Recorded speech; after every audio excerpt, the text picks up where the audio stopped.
नमस्कार, विनायक चिखले बोलतो आहे। शाईन विथ असमध्ये तुमचं पुन्हा एकदा स्वागत आहे। गावी आलो आहे आज। इथे पेठ वडगावला काही पर्सनल कामासाठी आलो होतो। आता इथे पेठ वडगावला जवळपास काय दिसतंय का, एकदा पर्यटन क्षेत्र काय आहे का एकदा चेक करायचं आहे। तर मी आणि माझा भाऊ दादा संतोष आलेला आहे, त्याच्यासोबत मी आणि दादा जाऊन येतो। जरा इथे कुठेतरी काय आहे दादा, धनाजी जाधव यांचं स्मारक आहे, तर तिथे जाऊन व्हिजिट देऊन येतो। चला जाऊन बघू।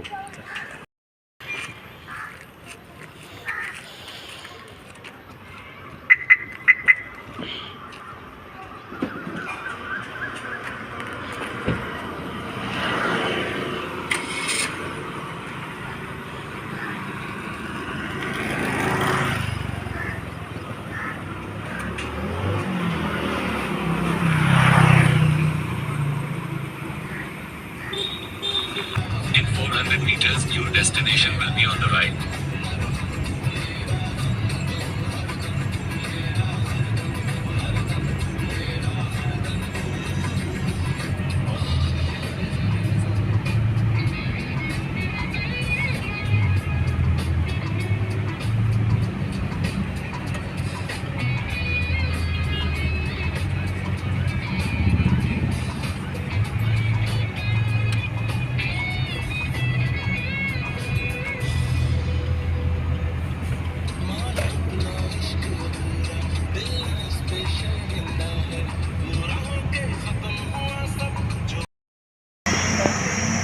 पोचलेलो आहे आता आम्ही। इथे काहीतरी हॉल आहे, इथे हनुमान भक्त दिसत आहेत।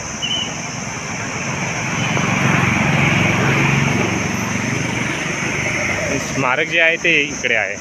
दादा थोडासा कॉन्शियस झालेला आहे, बघूया आता दादाची।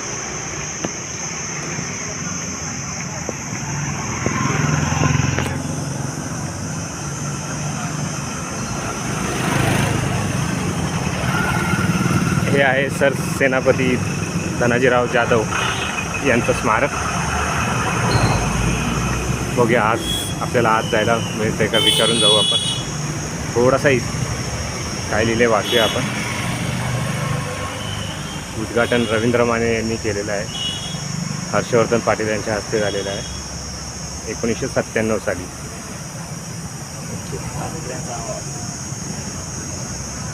खूप चांगला ॲम्बियन्स आहे।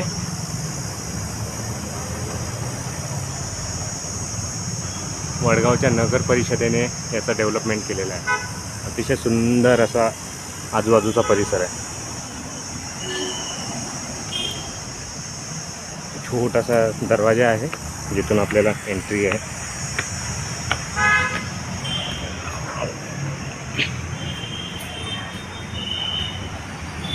अरे वा, सरसेनापती धनाजीराव जयसिंगराव जाधव यांचा इतिहास त्यांनी दिलेला आहे।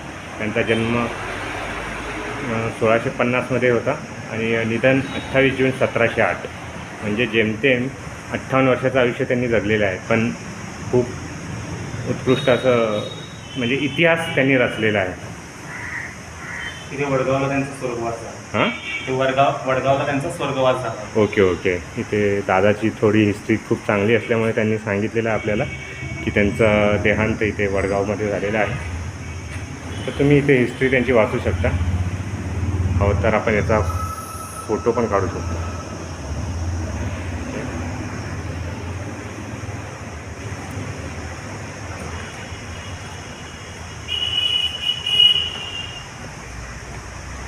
लहान मुलांसाठी गार्डन खेळण्यासाठी चांगली सोय केलेली पण आहे त्यांनी।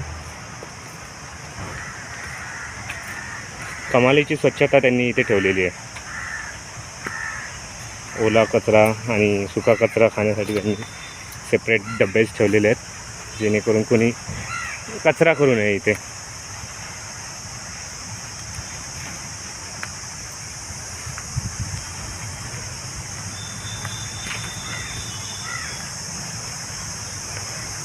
हिंदू स्वराज्याचा आपला भगवा अतिशय डोलाने फडकत आहे तिथे। तो फक्त असाच आपले इतिहासात जमा झालेले धनाजीराव संताजीराव यांच्यामुळेच तो झेंडा अजूनपर्यंत मानाने डौलत आहे।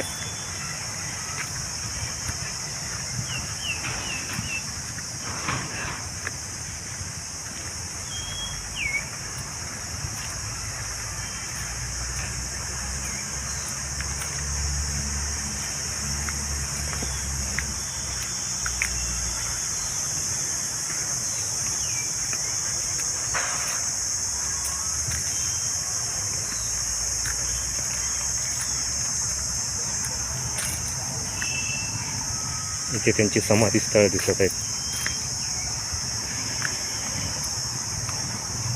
ही समाधी आहे गोपिकाबाई जाधव म्हणजेच धनाजीराव जाधव यांच्या स्वर्गवासी पत्नी यांची. दर्शन घेऊया आपण त्यांचं.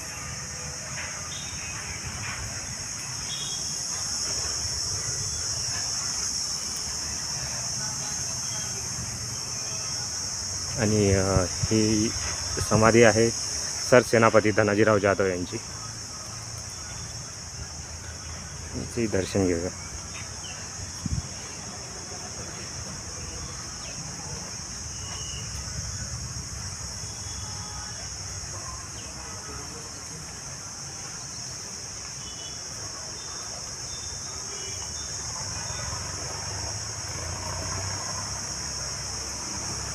आजूबाजूचा अतिशय सुंदर असा परिसर.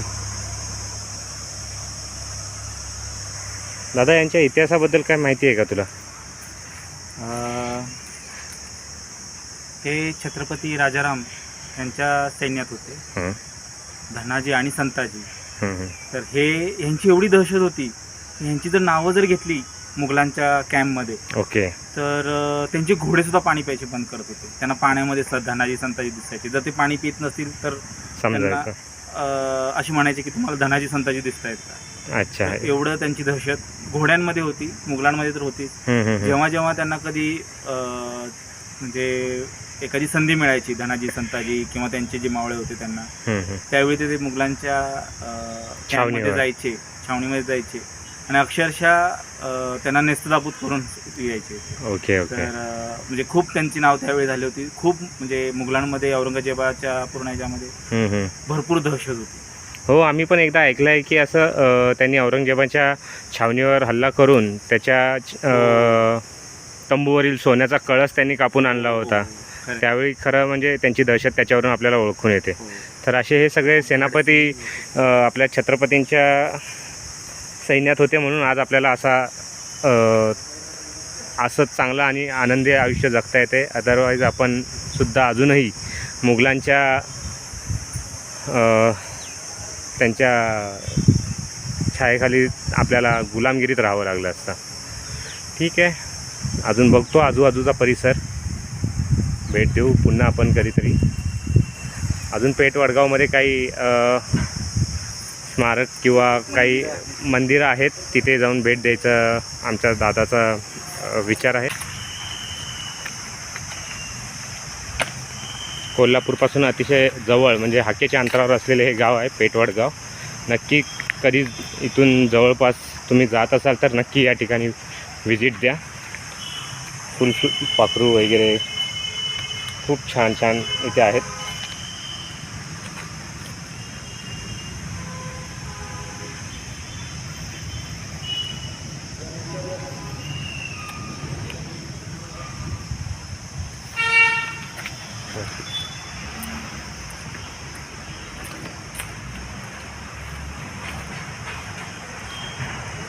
आंब्याची झाडं, अरे वा, इथे पण एक 2 मंकी दिसत आहेत आपल्याला.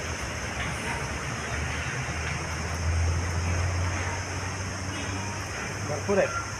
हो का? हो, वरच्या साईडला 3-4 वरती आहेत. दुपारच्या वेळेला ते पण वामकुक्षी घेत आहेत.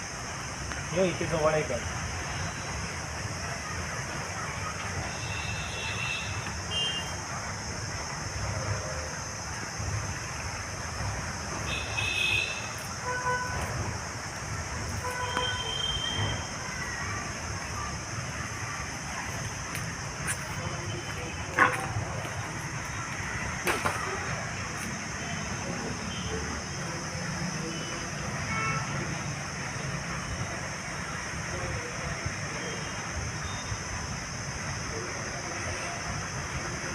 समोर बघूया.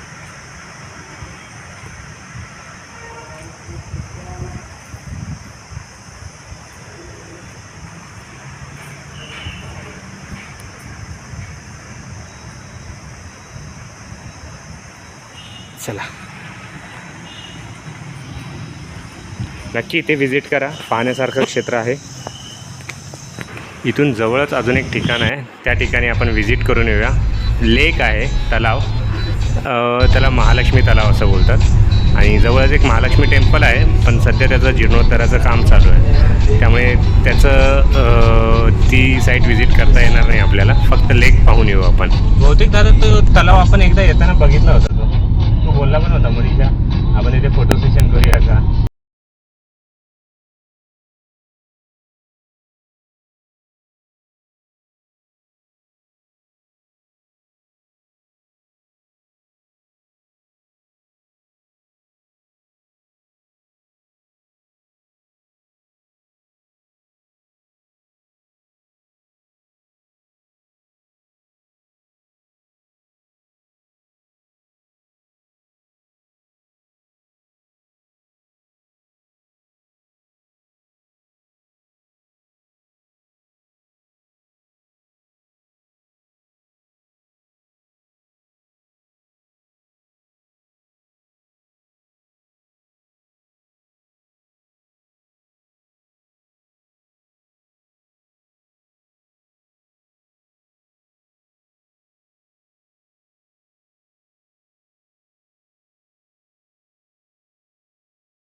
इथपर्यंतच जाते गाडी.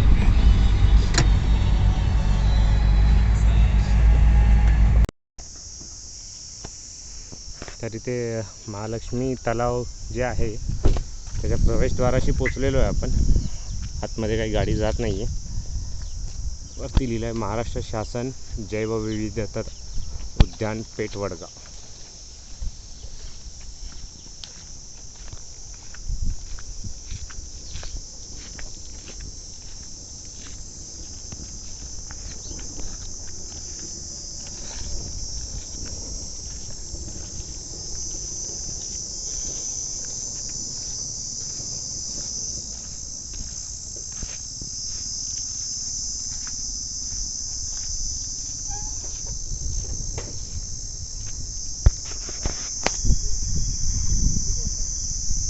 सिंह, वाघ यांचे बोर्ड लावलेले आहेत त्यांनी इथे.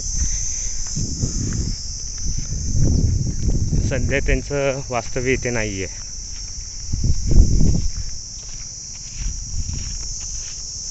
रानगवा,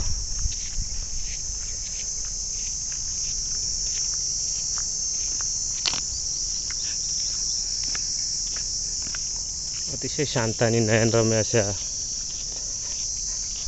हिरवळीत आणि पर्यटन क्षेत्रात आपण आलेलो आहे.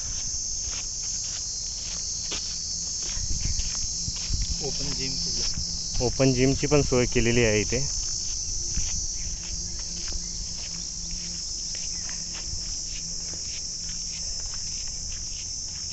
आजकाल सगळीकडे जादा ट्रेंड आला आहे ओपन जिमचा ना. बंदिस्त जिमपेक्षा ओपन जिम कधी सानिध्यात एक्सरसाइज करायला लोकांना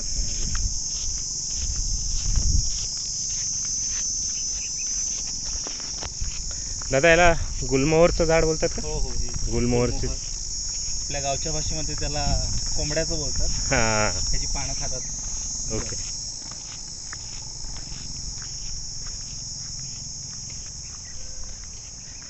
डॉक्टर अकिरा मियावकी यांनी त्यांच्या या नाविन्यपूर्ण संशोधनातून आजपर्यंत 40 दशलक्ष झाडे लावली आहेत आणि ती सर्व जिवंत असून घनदाट जंगलाच्या रूपात निसर्गामध्ये आनंदाने राहत आहेत. अतिशय चांगलं काम केलेलं आहे यांनी. वा. आपण याचा फोटोसुद्धा घेऊ. एक्सपर्टीज होती, कमी जागेत जास्तीत जास्त झाडं लावायची. अच्छा, त्यामुळे ते पलीकडच्या बाजूला ते झाडांचं दिसतंय हे. ओके. अच्छा, इथे का? बघशील ह्याच्यामध्ये बऱ्याच प्रकारची झाडं आहेत वेगवेगळ्या. आंबा, बदाम, चिंच. हे लाजाळूचं झाड आहे का? नाही नाही नाही, हे चिंच आहे. चिंच आहे. अतिशय घनदाट वेगवेगळ्या प्रकारची सगळी झाडं कमीत कमी जागेत लावायची. ओके. संशोधनातून हे केलं. यांच्यासाठी पाण्याची सोयसुद्धा केलेली आहे इथून तलावातूनच बहुतेक. कोणती system? Dripping. Dripping system. Okay. आंब्याची कलमं पण आहेत.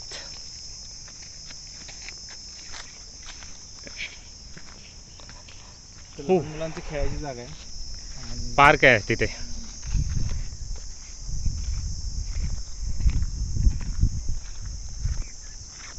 लेक परिसरात आलेलो आहे आपण.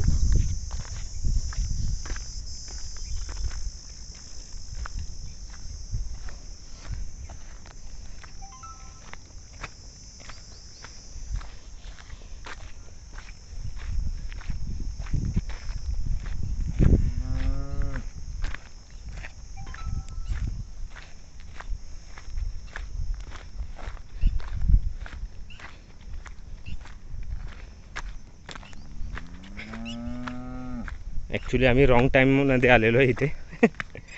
खूप उन्हामध्ये आलेलो आहे. संध्याकाळी खूप छान आहे. फोटोजेनिक एरिया आहे.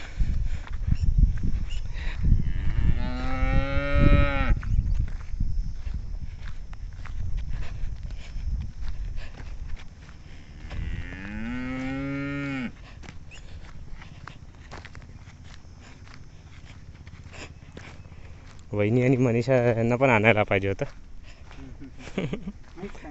Next time. थोडंसं एकदम सकाळी किंवा अगदी संध्याकाळी बिंदास येऊ शकतो आपण. अतिशय नीरव शांतता आहे इथे आणि तलाव इतकं सुंदर आहे. तुम्ही इथे येऊन प्री वेडिंग शूट वगैरेही करू शकतात. फोटो सेशनसाठी अतिशय उत्तम जागा आहे.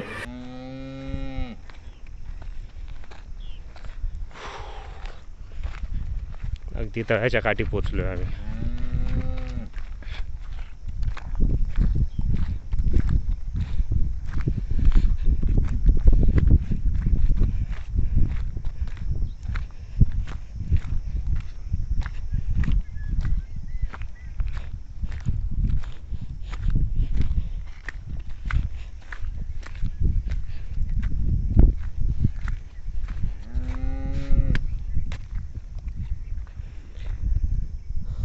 एवढं ओपन सोर्स आहे पण इथे लोक स्विमिंगला वगैरे कसे काय नाही येत आहेत.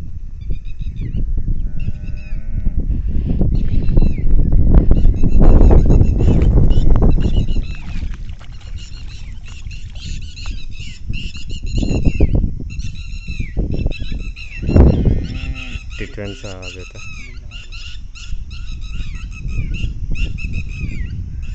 त्यांना संकटाची सवय लागली की ते कंटिन्यू सोडत राहतात. हां, पूर्वीची लोक ह्याच्यात या टिटवींच्या आवाजाने अलर्ट व्हायचे. ओके. त्यांना धोका जाणवायचा. मग त्याच्यावरनं त्यांना नावही ठेवली जातात टिटवीला की धोका घेऊन येणारी व्यक्ती. ओके. त्यामुळे बदनाम आहेत ती पक्षी. पण ॲक्च्युली ते गरजेचे आहे. आणि चांगला आवाज वाटतो ॲक्च्युली मला यांचा. त्या कुत्र्याच्या मागे लागलेत का ते? खेळ चालू असतो ते त्याच्या मागे आणि ते यांच्या मागे. अजून कसला तरी आवाज येतो. अरे वा, इथे पण काही पक्षी दिसत आहेत. वैविधता. जैवविविधतेने नटलेला प्रदेश आहे हा.